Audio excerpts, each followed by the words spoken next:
به خاموشی دلتنگی من بیشتر میشه. یک عمر جمعه های تقویمم با جای خالی تو سر میشه. یک عمر هر جمعه همین ساعت میترسم از یک هفته بی تو، میترسم از عمری که کوتاهه، از لحظه های رفته بی تو. نزدیک رویای منی هر شب، با اینکه از دنیای تو دورم، دارم برای جمعه دیگه راه تو رو با گریه میشورم.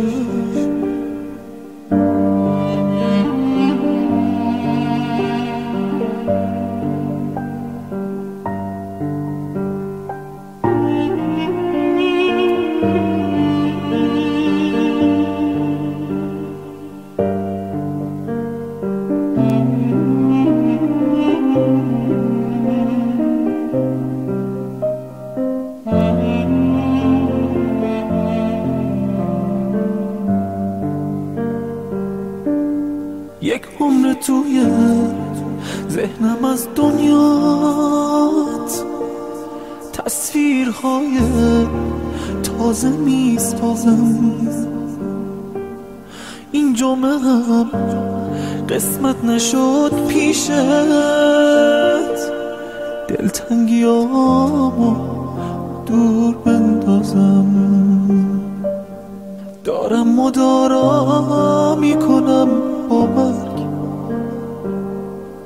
شاید تو برگردی یا من باشم، شاید که یک شب با صدای تو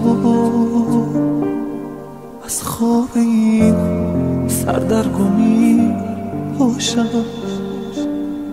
نزدیک رویای منی هر شب، با اینکه از دنیای تو دورم، دارم برای جمعه دیگه راه تو رو با گریه میشورم.